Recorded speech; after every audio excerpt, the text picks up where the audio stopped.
നമസ്കാരം. അങ്ങനെ പുതുപ്പള്ളി തെരഞ്ഞെടുപ്പ് കഴിഞ്ഞു. ചാണ്ടി ഉമ്മൻ നിയമസഭയിലും എത്തി.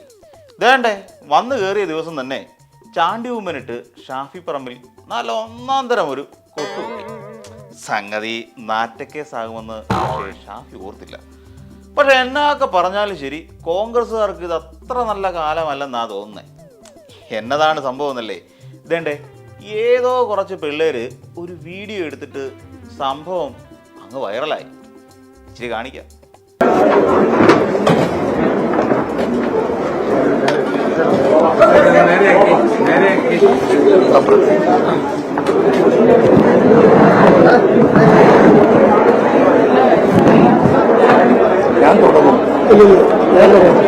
അതെങ്ങനെയാ? ദൈവമേ കാത്തോളിനെ, എന്റെ അച്ഛാ കൈവിടല്ലേ. ശ്രീ മനോഭാ. പുതുപ്പള്ളിയിൽ നല്ല കിണ്ണം കാച്ചി വിജയം ഉറപ്പാക്കിയിട്ട് നമ്മുടെ KPCC, അതായത് ഈ കണ്ണൂരിലെ സിംഹവും പിന്നെ കൊച്ചു സിംഹവും, അവർ രണ്ടുപേരും കൂടി പത്രക്കാരെ കണ്ട് സന്തോഷം പങ്കുവെക്കാം എന്ന് കരുതി. കൂട്ടത്തിൽ പിണറായിക്കും പിള്ളേർക്കും കൂടി 2 കൊടുത്ത സംഗതി ഉഷാറാകും. പിന്നെ കയ്യടിയായി, കൂക്കുവിളിയായി, ആരവമായി, അങ്ങനെ എന്തൊക്കെയായിരുന്നു മനസ്സിൽ. പക്ഷേ കണ്ണൂർ സിംഹത്തിൻ്റെ കണക്കുകൂട്ടൽ അങ്ങ് തെറ്റി.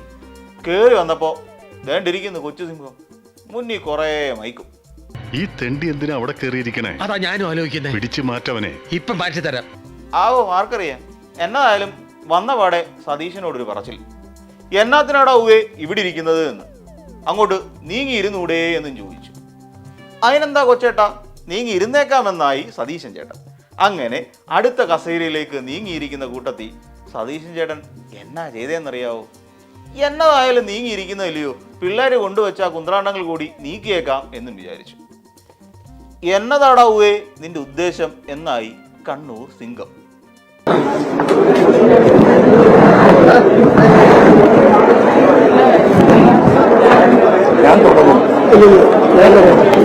എന്നെ കാണിക്കുവാടാ, ജസ്റ്റ് ഒന്ന് ഫ്രഷ് ആക്കാം, കളറും ആക്കാം. അതേ, തലയിരിക്കുമ്പോൾ വാലാടണ്ട എന്നായി സുധാകരേട്ടൻ. ഞാനല്ലയോ ഇവിടുത്തെ തല. അങ്ങനെ ഒരാളുള്ളപ്പോൾ വെറുമൊരു പ്രതിപക്ഷ നേതാവായ താൻ അങ്ങനൊന്നും കയറി പിള്ളേരോട് കത്തിക്കയറാൻ നിൽക്കേണ്ട എന്നായി KPCC തല. മൈക്കിലെങ്ങാനും തൊട്ട കൈ വെട്ടുമെന്നായി KPCCയുടെ തല. അതെങ്ങനെയാ? ഞാൻ പറഞ്ഞിട്ട് KPCC പ്രസിഡന്റ് നിലക്ക് ഞാൻ തുടങ്ങി വെച്ചോളാം, നിങ്ങൾ പറഞ്ഞോളൂ. അതിലെങ്ങാനും തൊട്ട നിന്റെ കൈ ഞാൻ വിട്ടു.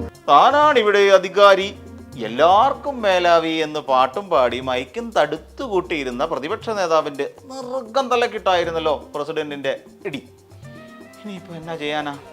എന്നാണെങ്കിലും വകതിരിവില്ലാത്ത പണിയായിപ്പോയി.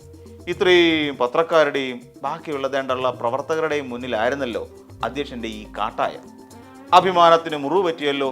എന്നാ പിന്നെ താനുണ്ടാക്കുക എന്നും പറഞ്ഞ് മൈക്കെല്ലാം കൂടി എടുത്ത് പ്രസിഡന്റ് നേരെ ഒറ്റയേറ്. വേണ്ടാത്ത കാര്യമൊന്നും ഞാൻ കേൾക്കില്ല, അതൊന്നും ഞാൻ കേൾക്കില്ല. എറിഞ്ഞില്ല, നീക്കി വെച്ചു.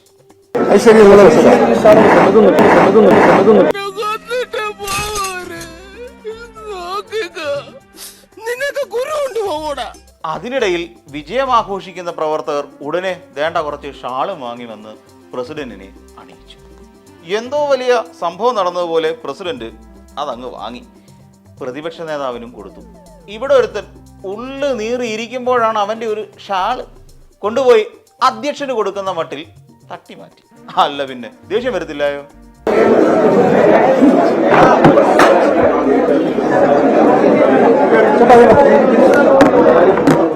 വേണ്ട, വേണ്ടെന്ന് ഇടോ തന്നോടല്ലേ പറഞ്ഞു വേണ്ടെന്ന്.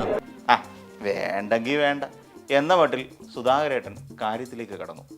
അതിനിടയിൽ പിന്നിൽ നിന്നൊരു ശബ്ദം മനസ്സിലായി കാണുമല്ലോ. അത് തന്നെ, ആരാധകരെ ശാന്തരാഘവിൻ. കാര്യം എന്താന്നല്ലേ? നമുക്കത് തുടങ്ങായില്ലേ? ശാന്തമായാൽ നമുക്ക് ഗംഭീരം. നമുക്കത് തുടങ്ങായില്ലേ? അങ്ങനെ ആരാധകരും ശാന്തരായി കാര്യത്തിലേക്ക് കടന്നു.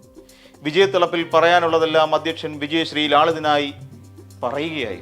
അതിനിടയിൽ ചില ചോദ്യങ്ങൾ പ്രതിപക്ഷ നേതാവിനെതിരെയും വന്നു. പ്രതിപക്ഷ നേതാവേ, എങ്ങനെയുണ്ടായിരുന്നു പുതുപ്പള്ളിയിലെ UDFന്റെ പ്രകടനം? ഉടനെ ഉത്തരം വന്നു. പ്രസിഡന്റ് പറഞ്ഞിട്ടില്ല, പ്രസിഡന്റ് പറഞ്ഞല്ലോ അത് തന്നെ പറയാനുള്ള എനിക്ക് വ്യത്യാസം. പ്രസിഡന്റ് പറഞ്ഞിട്ടുണ്ട് എല്ലാ കാര്യവും, അത് തന്നെ പറയാം. വീട്ടിൽ എല്ലാവർക്കും സുഖം തന്നെയല്ലേ? പ്രസിഡന്റ് പറഞ്ഞിട്ടുണ്ട് എല്ലാ കാര്യവും, അത് തന്നെ പറയാം. മാസപ്പടി വിവാദം എന്തായി? പ്രതിപക്ഷ നേതാവിന്റെ പ്രതികരണം വളരെ ശക്തമായിരുന്നല്ലോ. പ്രസിഡന്റ് പറഞ്ഞല്ലോ. ഇങ്ങനെ എല്ലാം കൂടി അങ്ങോട്ട് കൊടുത്താൽ പിന്നെ ഒന്നും പറയാൻ കാണത്തില്ലല്ലോ. എന്നതായാലും മോശമായി പോയി. നാട്ടുകാരുടെ മുന്നേ വെച്ച് ഇങ്ങനെ മോശമായി പോയി പ്രതിപക്ഷ നേതാവേ. ഇങ്ങനെ വന്നാൽ പിന്നെ കേരളത്തിന് അടുത്ത തവണ 2 മുഖ്യമന്ത്രി ഉണ്ടാകുമോ ആവോ? അവിടെ ഞാനും KPC പ്രസിഡന്റും തമ്മിലൊരു തർക്കം ഉണ്ടായി. തർക്കം DCC ഓഫീസിൽ ഈ റിസൾട്ട് വന്നപ്പോഴാണ്. 37,000-ലധികം വോട്ടിന് ജയിച്ചു എന്ന് പറഞ്ഞപ്പോൾ പത്രസമ്മേളനത്തിന് പോകാമെന്ന് പറഞ്ഞപ്പോൾ അദ്ദേഹം പറഞ്ഞു, ഞാൻ പറയാൻ പോവാണ് ഈ വിജയത്തിന്റെ ക്രെഡിറ്റ് മുഴുവൻ പ്രതിപക്ഷ നേതാവിനാണെന്ന് ഞാൻ പറയുന്നു. ഞാൻ പറഞ്ഞു ഒരു കാരണവശാലും പറയാൻ പറ്റില്ല. പറ്റിക്കാൻ വേണ്ടിയിട്ടാണെങ്കിലും ആരോട് ഇങ്ങനെയൊന്നും പറയണം. ഓഹോ, അങ്ങനാണല്ലേ. അതിനായിരുന്നല്ലേ അപ്പൊ തർക്കം നടന്നത് ഈ ക്രെഡിറ്റിന്റെ കാര്യത്തിൽ. ഞങ്ങൾ വിചാരിച്ചേ വേറെ എന്നോ പ്രശ്നമാണെന്നായിരുന്നു. പിന്നെ എന്നതാ പത്രക്കാർ ചോദിച്ചപ്പോൾ എല്ലാം അധ്യക്ഷൻ പറഞ്ഞതല്ലേ എന്നൊക്കെ തിരിച്ചു പറഞ്ഞത്. പിന്നെ ഞാനെന്നാ ഈ ഷാൾ സ്വീകരിക്കാത്തത് എന്നൊക്കെ ആരാണ്ടൊക്കെ ചോദിക്കുന്നുണ്ട് കേട്ടോ. എന്നതായാലും കാര്യങ്ങൾ നാട്ടുകാർ കണ്ടില്ലേ പിള്ളേച്ച? സംഗതി ഉഷാറായിട്ടുണ്ട്. ഇനി അധ്യക്ഷ മുഖ്യമന്ത്രിയും പ്രതിപക്ഷ മുഖ്യമന്ത്രിയും കേരളത്തിൽ ഉണ്ടാകും എന്ന ആശ്വാസത്തിലാണ് ഇപ്പോൾ ഞങ്ങളൊക്കെ.